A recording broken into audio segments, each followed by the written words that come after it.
Graças e paz, igreja, amém?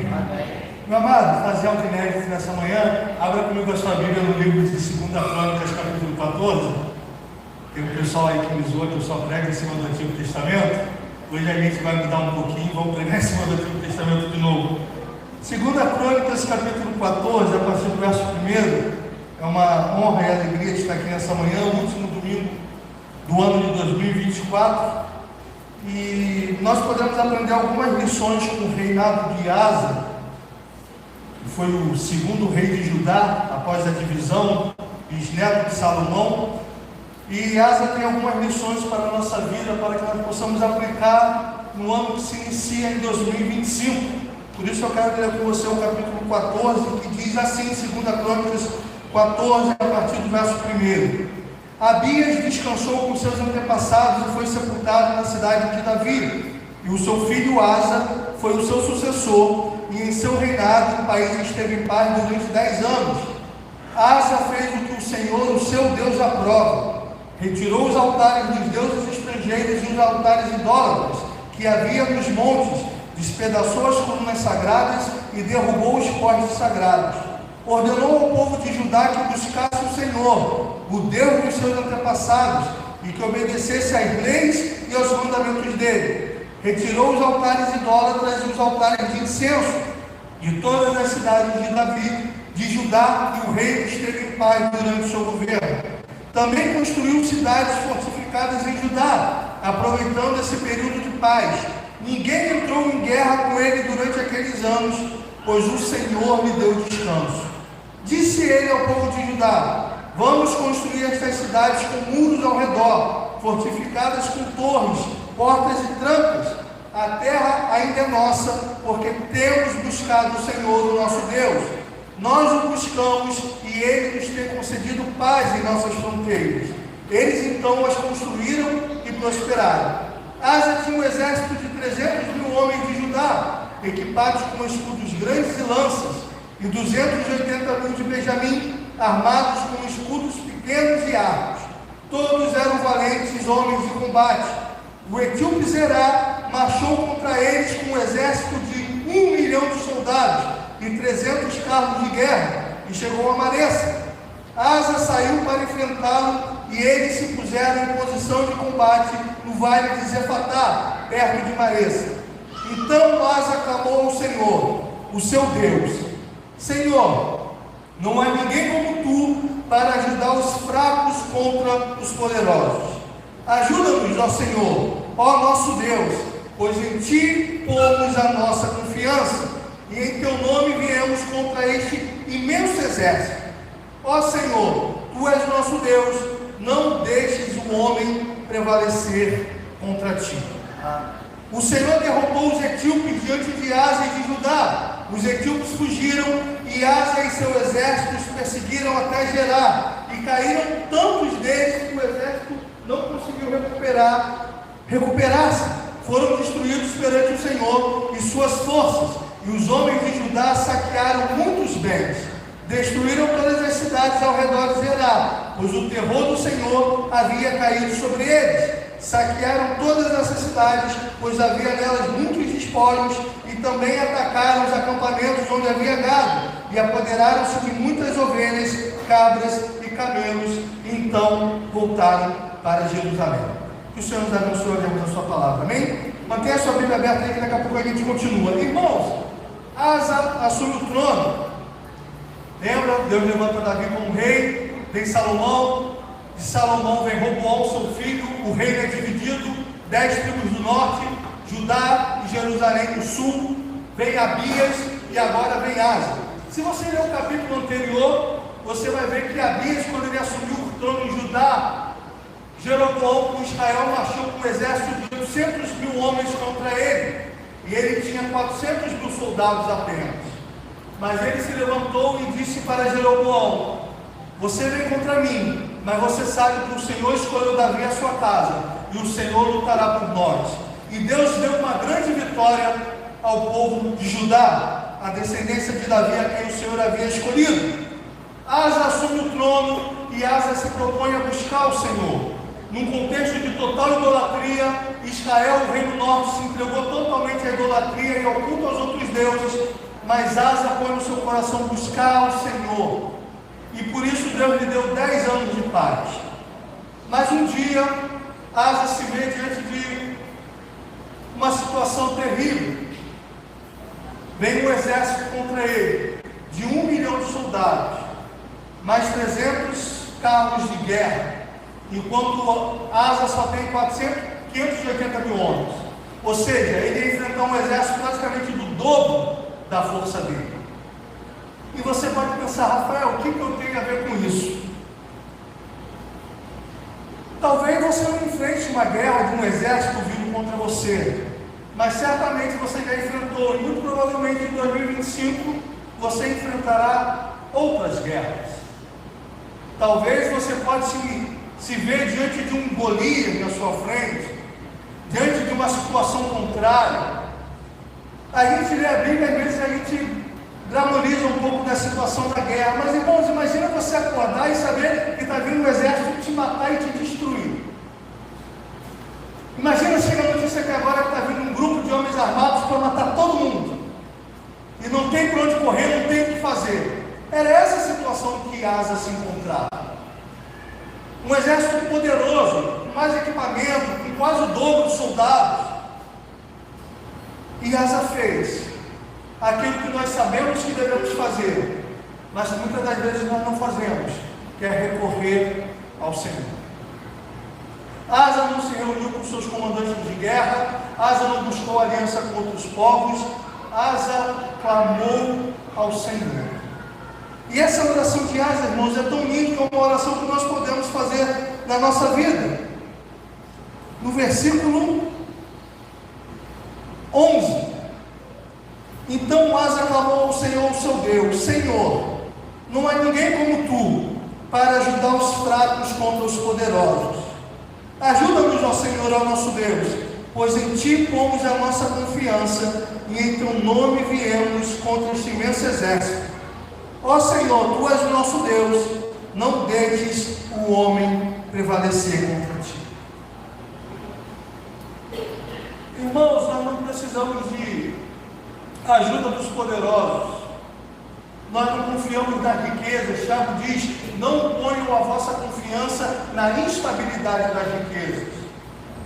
A nossa confiança não está nos homens, não está nos políticos, não está em época de eleição, não está na nossa conta bancária, não está no laudo médico, não está naquilo que as pessoas dizem de nós.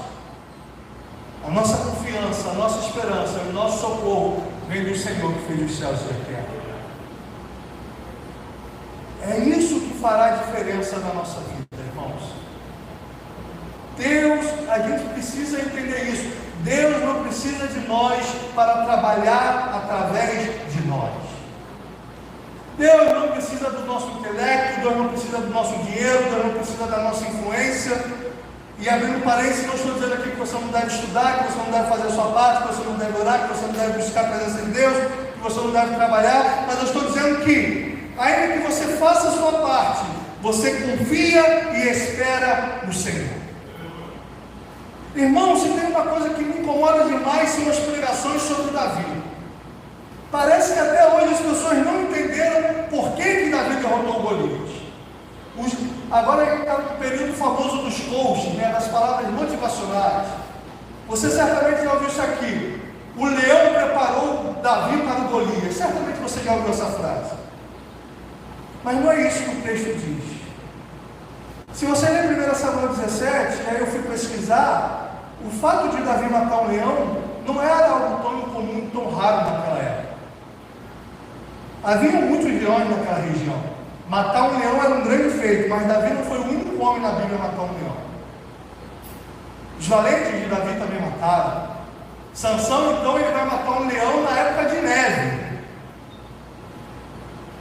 Mas quando Davi chega para Saul, Davi diz: Saul, eu vou contra Golias, porque quando eu cuidava das ovelhas do meu pai, o leão veio e eu tirei a ovelha da boca do leão e matei o leão.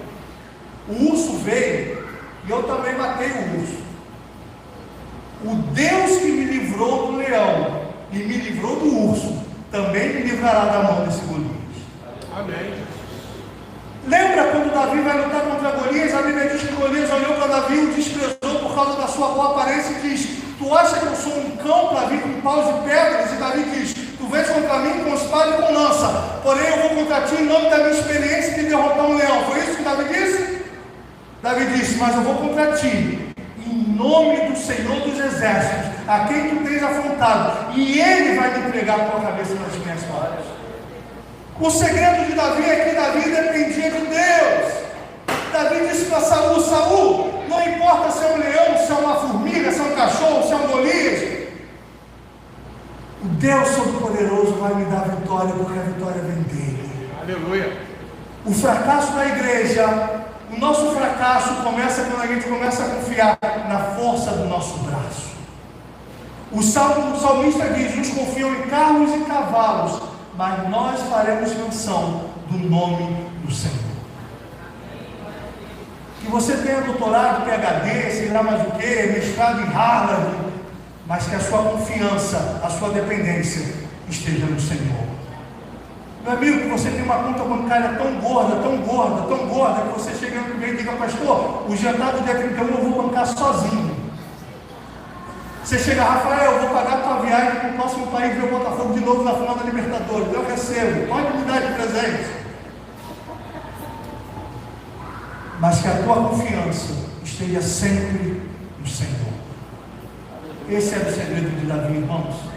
Davi não ia com uma batalha sem antes consultar o Senhor, porque ele entendia que o segredo da vitória estava no Senhor. Irmãos, o poder da igreja está no Senhor, seu Deus. Nós não precisamos de alianças políticas, irmãos. Nós não precisamos de favores de homens. Cristão não implora diante de homens. Cristão se ajoelha somente diante de Deus, irmãos. Cristão não fica se humilhando por aí. Cristão não fica vomitando suas mágoas nas redes sociais. Amém? Porque o cristão vomita suas mágoas no quarto em oração, e ele fala com Deus, e Deus ouve e responde. Nós temos para onde ir. Salmo 1: bem-aventurado aquele que teme ao Senhor, que será como uma árvore plantada a ribeiro de águas. A gente tem de onde tirar sustento, a gente tem de onde tirar força. O Senhor é a nossa força, o Senhor é a nossa esperança. Ah, mas o médico disse que não tem mais jeito, mas o Jeová Rafael me dá a última palavra. A medicina também disse que não tinha jeito de eu nascer. Ah, Rafael, mas a economia está quebrada. Meu amigo, Deus sustentou milhares de pessoas no deserto. Deus faz picanha cair do céu se Ele quiser. É porque se for depender desse governo para comer picanha vai ficar difícil. Mas Deus é poderoso para fazer. Deus fez água sair da rocha, irmão. Tu já viu água sair da rocha? Deus fez o povo comer carne no meio do deserto. Irmãos, nós que Deus não vai cuidar de você por causa da alta do dólar. É claro que a gente acompanha, é claro que a gente ora pela nossa nação. Jeremias diz: buscai a paz da cidade, para que na sua paz vocês tenham paz. É claro que a gente acompanha a questão da segurança pública, mas 1000 cairão ao seu lado, 10.000 à tua direita, e tu não serás atingido. A nossa confiança está no Senhor, irmãos. É Ele que nos guarda. Se o Senhor não guardar a cidade, em vão vigia a sentinela. O nosso socorro, a nossa esperança está no Senhor. Quando o diagnóstico vier, quando o desemprego bater na porta, quando alguém te ferir, quando você olhar para o teu marido e dizer: não tem jeito desse cara se converter, quando o teu filho piorar de uma maneira que tu diz: quanto mais eu oro, mais ele piora, o Senhor tem resposta e solução para tudo. A última palavra vem do Senhor. Aleluia. Vamos comigo no capítulo 15, a partir do verso 1. Diz assim: o Espírito de Deus veio sobre Azarias, filho de Obed. Ele saiu para encontrar-se com Asa e lhe disse: escute-me, Asa, e todo Judá e Benjamim. Preste atenção nisso aqui, meu amado. O Senhor está com vocês quando vocês estão com Ele. E se o buscarem, Ele deixará que o encontrem. Mas se o abandonarem, Ele os abandonará. Durante muito tempo Israel esteve sem o verdadeiro Deus, sem sacerdotes para ensiná-los, sem a lei. Mas em sua angústia eles se voltaram para o Senhor, o Deus de Israel. Buscaram-no e Ele deixou que o encontrasse. Naqueles dias não era seguro viajar. pois muitos distúrbios afligiam a todos os habitantes do território. Nações e cidades se destruíam umas às outras, pois Deus as estava afligindo por toda espécie de desgraças. Mas vocês devem ser fortes e não se desanimar, pois o trabalho de vocês será recompensado. Assim que ouviu as palavras e a profecia do profeta Azarias, filho de Obed, o rei Asa encheu-se de coragem, retirou os ídolos repugnantes de toda a terra de Judá e de Benjamim, e das cidades que havia conquistado nos montes de Efraim, e restaurou o altar do Senhor que estava em frente do pórtico do templo do Senhor. Depois reuniu todo o povo de Judá e de Benjamim, convocou também os que pertenciam a Efraim, Manassés, Simeão, que viviam entre eles, pois muitos de Israel tinham passado para o lado do rei Asa, alguém que o Senhor seu Deus estava com ele. Eles se reuniram em Jerusalém no terceiro mês, no 15º ano do reinado de Asa. E naquela ocasião, sacrificaram ao Senhor 700 bois, 7.000 ovelhas e cabras, de tudo que haviam saqueado. Fizeram um acordo de todo o coração e de toda a alma de buscar ao Senhor, o Deus dos seus antepassados. Todo aquele que não buscasse o Senhor, o Deus de Israel, seria morto, gente simples ou importante, homem ou mulher. Fizeram esse juramento ao Senhor em voz alta, bradando com som de cornetas e trombetas. E todo o povo de Judá alegrou-se com o juramento, pois havia feito de todo o coração. Eles buscaram a Deus com toda a disposição. Então ele deixou que o encontrassem e lhes concedeu paz em suas fronteiras. Se você buscar o Senhor de todo o seu coração, você certamente o encontrará.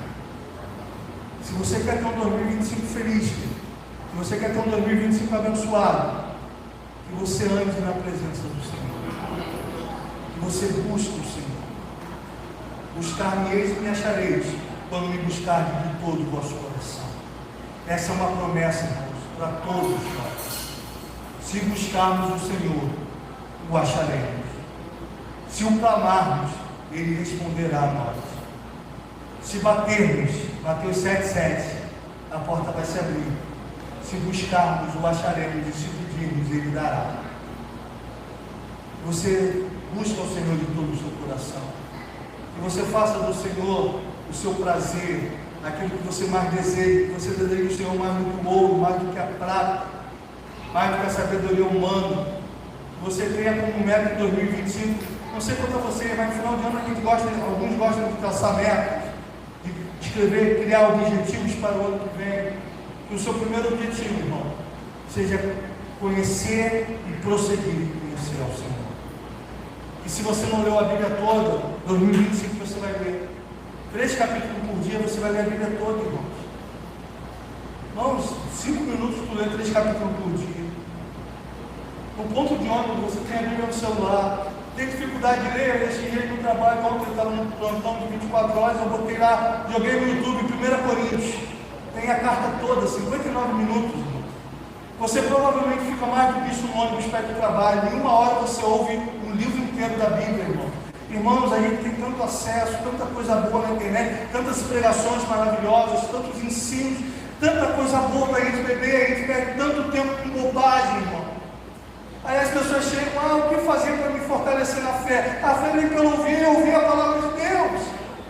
A fé não vem pela série do Netflix, a fé não vem por ouvir jornal, a fé não vem por ouvir só música, a fé vem pela palavra de Deus. Se alimente da palavra de Deus. Lâmpada para os meus pés é a tua palavra, luz para o teu caminho. Se encha da palavra de Deus, querido, para que ela te guie. Colossenses 3,16, que a palavra de Deus habite ricamente em vós, que você seja guiado pela palavra de Deus. Irmãos, isso aí já é provado. Tem vários psicólogos aqui na igreja que poderiam falar melhor do que eu. O teu subconsciente capta as coisas e quando você tem que reagir, ele vai buscar aquilo que está cheio no teu consciente e no teu subconsciente. Se você está cheio da palavra de Deus, pode ter certeza que ainda que você tenha pouco tempo para pensar, vai ser ela que vai te guiar e vai te dominar. Agora, se você está cheio de ódio, se você está cheio de espírito de vingança, se você está cheio de música que promove a revolta, se você está cheio de maus conselhos, pode ter certeza que são eles que vão influenciar a tua decisão. E você busca o Senhor. E termino no capítulo terminar a história de Asa. No 36º ano do reinado de Asa, Baasa, rei de Israel, invadiu Judá e fortificou Ramá, para que ninguém pudesse entrar nem sair do território de Asa, rei de Judá. Então Asa ajuntou a prata e o ouro do tesouro do templo do Senhor e do seu próprio palácio, e os enviou a Ben-Hadad, rei da Síria, que governava em Damasco, com uma mensagem que dizia: façamos um tratado como fizeram meu pai e o teu. Estou te enviando prata e ouro. Agora rompa o tratado que tens com Baasa, rei de Israel, para que ele saia do meu país. Ben-Hadad aceitou a proposta do rei Asa e ordenou aos comandantes das suas forças que atacassem a cidade de Israel. Eles conquistaram Jon, Dan, Abel-Maim e todas as cidades e armazéns de Naftali. Quando Baasa soube disso, abandonou a construção dos muros de Ramá. Então o rei Asa reuniu todos os homens de Judá, e eles retiraram de Ramá as pedras e as madeiras que Baasa estivera usando. Com esse material, Asa fortificou Jepa e Mispá. Para aí, para a gente continuar daqui a pouco. Irmãos, no final do capítulo anterior vai dizer que Asa restituiu os ouros e prata da casa do Senhor. 20 anos se passaram, 20 anos de paz, de tranquilidade, que era muito raro naquela época, porque as nações viviam em guerra. O tempo passou, até que um dia o rei de Israel atacou Judá. Ele criou um cerco de maneira que ninguém poderia sair e entrar em Judá. E o que isso causava? Fome. Se você não tem como sair, foi essa a estratégia que Nabucodonosor no cerco de Jerusalém. Fome. Você não tem como sair, você não tem como entrar, não tem como comprar, não tem como vender, em pouco tempo tudo acaba e dá fome. O que Asa fez? Pegou o dinheiro da casa do Senhor, do seu palácio, e mandou uma mensagem para o rei da Síria, que era o grande império, a grande força militar da época, e disse: teu pai fez aliança com o meu, faz aliança comigo, rompe com Israel. E o texto diz que deu certo. A Síria atacou Israel, Israel foi embora, Asa voltou a ter paz. Tudo lindo, tudo perfeito, uma bela estratégia. Deus nos deu a capacidade de pensar, de tomar decisões, não é isso que as pessoas dizem? Deus fez você pensante, tome decisões, Deus está contigo, tudo que você fizer vai dar certo. Vale dos ossos secos. Ezequiel profetizou, profetiza que Deus vai fazer, não é isso que dizem por aí? Olha o que o versículo 7 vai nos dizer. Naquela época o vidente Anani foi dizer a Asa, rei de Judá: por você ter pedido ajuda ao rei da Síria, e não ao Senhor, ao seu Deus, o exército do rei da Síria escapou das suas mãos. Por acaso os etíopes e os líbios não eram um exército poderoso com uma grande multidão de carros e cavalos? Contudo, quando você pediu ajuda ao Senhor, Ele os entregou em suas mãos. Pois os olhos do Senhor estão atentos sobre toda a terra, para fortalecer aqueles que lhe dedicam totalmente o coração. Nisso você cometeu uma loucura, e de agora em diante terás que enfrentar guerras. Irmãos, guarda isso com carinho, se quiser anotar no celular, no papel. Não é só pecado que nos derruba não, irmãos. Muitas coisas que não são pecados, mas sem a direção do Senhor, também nos destroem e se tornam pecado nas nossas vidas. Asa tomou uma decisão sem consultar o Senhor. Está lá naquele painel bonito, lá bem grande escrito: conselheiro. Irmãos, isso é uma das maiores tristezas que eu tenho na minha vida. É que nós chamamos tanto de Deus de conselheiro, mas como a gente toma decisão na nossa vida sem consultar o Senhor? A gente casa, a gente faz faculdade, a gente faz planos, e a gente nem sequer para saber o que o Senhor quer e se aquilo vai ser bom para a gente. Ah, Rafael, mas a bênção do Senhor está sobre a minha vida, a bênção do Senhor está sobre a sua vida quando você estiver em obediência a Ele.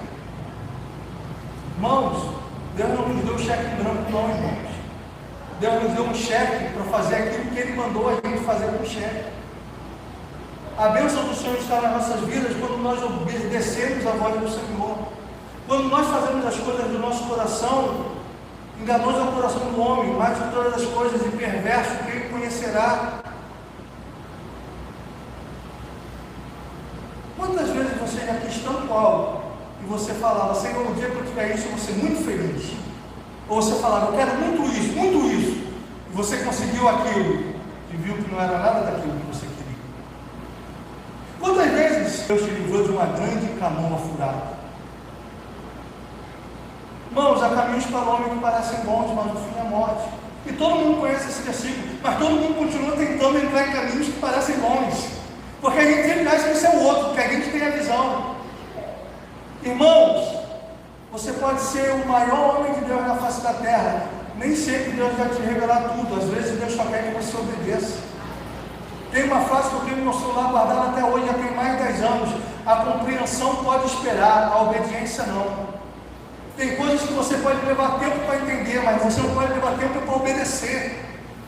Foi isso que Jesus disse para Pedro: Pedro, que eu faço hoje, tu não compreende, vai entender depois. Jesus não deu satisfação para Pedro, irmãos, ele Pedro era apóstolo. Se Jesus não deu satisfação para apóstolo, imagina para eu e você. Confia, irmãos, confia na graça dele, na bondade dele. Se ele disse não, é porque é o melhor para você. Se ele fechou a porta, é porque é o melhor para você. Rafael, mas eu não sei se isso é bom ou é ruim. Em oração, irmãos, consulte ao Senhor. Ele é conselheiro. Amém, Jesus. Para de pedir conselho a homens. Vai até a Deus em oração. O Pai que te ouve em secreto, Ele te recompensará, disse Jesus. Irmãos, quantas pessoas destruídas, irmão, porque tomaram decisões de acordo com o seu coração. Não grava isso em nome de Jesus, porque você vai ouvir. E longe de mim querer parecer que só eu entendo da Bíblia, está todo mundo pregando errado. Não é isso não, mas guarda isso no teu coração. Ezequiel 37, o texto é muito claro. Deus leva Ezequiel para o vale dos ossos secos. É Deus que leva Ezequiel. Deus pergunta para Ezequiel: o que você vê? Eu vejo um vale de ossos secos, Senhor. Pode acaso esses ossos voltarem a viver? Senhor, tu o sabes. Ezequiel profetiza. Quem mandou Ezequiel profetizar? Não sai por aí profetizando aquilo que Deus não falou, não, porque não vai acontecer. Não vai, porque você não é Deus, você não é a quarta pessoa da Trindade. Lamentações 2 diz: quem é aquele que diz e assim acontece sem que o Senhor tenha ordenado? Tem gente que fala assim: cada vez que eu falo acontece. Minha mãe adorava dizer isso. Aí o dia que eu descobri esse texto, eu joguei isso na cara dela. Você só fala e acontece se o Senhor tiver falado antes. Você pode até não saber. Nabucodonosor não sabia, mas ele estava cumprindo a tarefa de Deus em Jerusalém. Os irmãos de José não sabiam, mas eles estavam cooperando para que o projeto de Deus se cumprisse na vida de José. As pessoas podem nem saber, as pessoas podem clamar até o nosso mal, mas ainda assim elas estão debaixo da vontade do querer de Deus para as nossas vidas. Profetiza naquilo que o Senhor te mandou profetizar. Você pode desejar. Você que fala com o pastor, né, pastor? Estou orando muito pela conversão do seu pai. Desejo.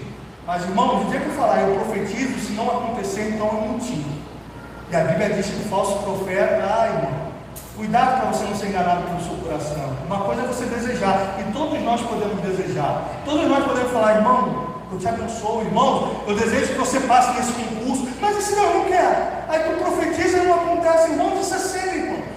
Porque nós sofremos muito na minha família por causa disso. Meu tio tinha uma filha de 21 anos, que contraiu lúpus, ficou 3 meses internada no hospital e ela faleceu. E uma das maiores dores da família foi porque um monte de profeta foi lá na casa dizer que ela ia ficar curada. E meu tio quase que entrou em crise e enlouqueceu por causa disso. E como eu não sou muito bom das ideias, eu falei para minha mãe: se fosse eu ia atrás de cada igreja, no meio do culto, desmascarar todo mundo. Porque uma coisa é você dizer: irmãos, eu estou orando pela tua cura. Irmão, eu desejo a tua cura. Irmão, eu desejo que você passe nesse concurso. Irmão, eu desejo que esse teu relacionamento está certo. Mas eu só posso profetizar se o Senhor mandou. Porque quando Ele diz, acontece. Porque se você profetiza e não acontece, cuidado, tu está tomando o nome de Deus em vão. Tu está causando escândalo. Porque tem gente que se decepcionou na igreja porque ouviu falsa profecia, irmão. Por isso que Deus fala, claro que Deus fala, claro que Deus usa os profetas, mas Ele primeiro tem que falar com você, irmão. Você tem um Espírito Santo dentro de você. Você é templo. Se Deus está tendo que usar os outros, é porque Ele perdeu a comunicação contigo. Esse canal está ruim, porque ele fala diretamente conosco através do seu Espírito. Ele usa os céus para confirmar, usa, mas ele fala diretamente conosco. Irmãos, Asa tomou uma decisão, ainda tem 7 minutos, vamos correr para terminar. Verso 9: pois os olhos do Senhor estão atentos sobre toda a terra para fortalecer aqueles que lhe dedicam totalmente o coração. Nisso você cometeu uma loucura e de agora adiante terás que enfrentar a guerra. Asa irritou-se contra o vidente por causa disso. Ficou tão indignado que mandou prendê-lo. Nessa época, Asa oprimiu brutalmente alguns do povo. Os demais acontecimentos do reinado de Asa, do início ao fim, estão escritos nos registros históricos do rei de Judá de Israel. No 39º ano do seu reinado, Asa foi atacado por uma doença nos pés. Ouve essa frase aqui, querido. Embora sua doença fosse grave, não buscou a ajuda do Senhor, mas antes confiou nos médicos. Então, no 41º ano do seu reinado, Asa morreu e descansou com seus antepassados. E o Senhor nos abençoe em nome de Jesus.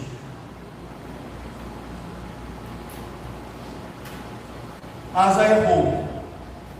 Asa fez uma decisão que não deveria ter feito. Asa tomou uma decisão sem consultar o Senhor. Isso trouxe problemas. Que eu e você não façamos isso, irmãos. Que eu e você não tomemos nenhuma atitude que a Bíblia condena, porque a Bíblia é a revelação máxima da vontade de Deus para as nossas vidas. Mas, irmãos, Salomão, quando ele foi orar pela inauguração do templo, ele disse: Senhor, porque não há homem que não peque. Nós estamos sujeitos a pecar. Não deveria, não é bom, traz consequências. Mas nós podemos errar. Possa ser que algum dia você erre, você peque. Mas existe uma coisa pior do que pecar, irmãos. É não se arrepender e não ouvir os profetas do Senhor. A grande destruição do reinado de Asa no final da sua vida, e é uma pena, porque ele teve um início fantástico e depois foi ladeira abaixo. Foi porque ele desobedeceu ao Senhor. Mas Davi também desobedeceu. Abraão também desobedeceu. Elias também fugiu. Pedro negou. Mas a diferença é que quando Natã foi repreender Davi, Davi disse: eu pequei contra o Senhor. Quando Davi foi repreender Saul, Saul disse: não, eu não fiz nada não. É essa que vai dizer a grande diferença no futuro da tua vida e da tua alma. É se você vai ter a sensibilidade de ouvir a voz de Deus, de ouvir os profetas do Senhor nesse mundo, de ouvir os profetas do Senhor quando o pastor te chamar do gabinete para falar: ó, isso aqui não está certo. E se você é humilde de reconhecer o seu erro e se arrepender, ou se você vai bater no peito e insistir na sua teimosia. Asa não ouviu o profeta do Senhor. Teve que enfrentar guerras. 4 anos depois adoeceu. E ao invés de ele aprender com aquele Asa lá do passado que confiou no Senhor, ele decidiu confiar nos médicos e não no Senhor. E o texto é claro: o problema não foi ele buscar os médicos, foi ele não buscar o Senhor. E Asa morreu. Irmãos, eu gosto muito de ser sincero nesses 4 minutos. Eu não estou falando aqui de salvação.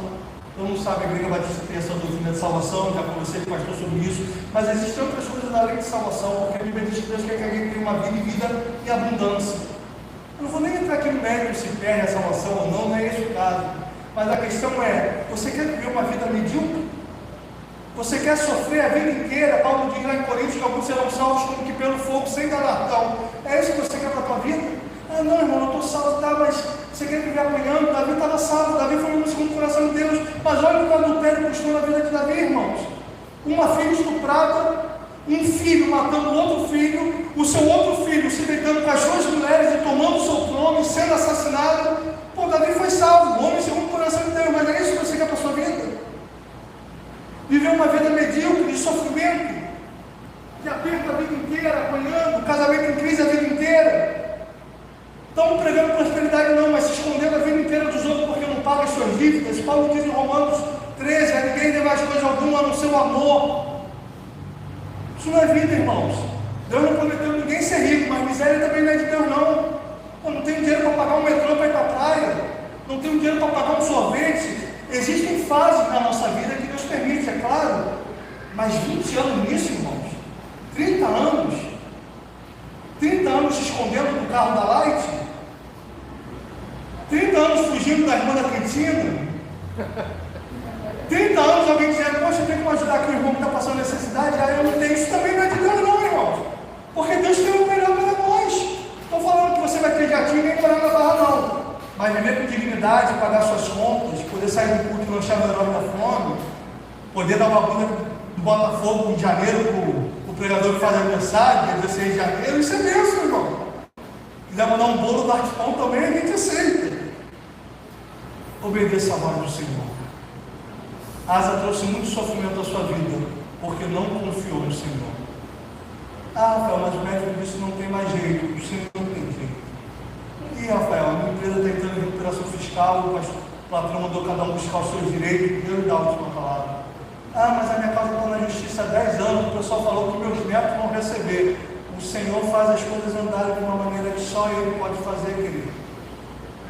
Confie no Senhor. E termino com uma frase que eu li esse dia no Facebook, foi postagem antiga.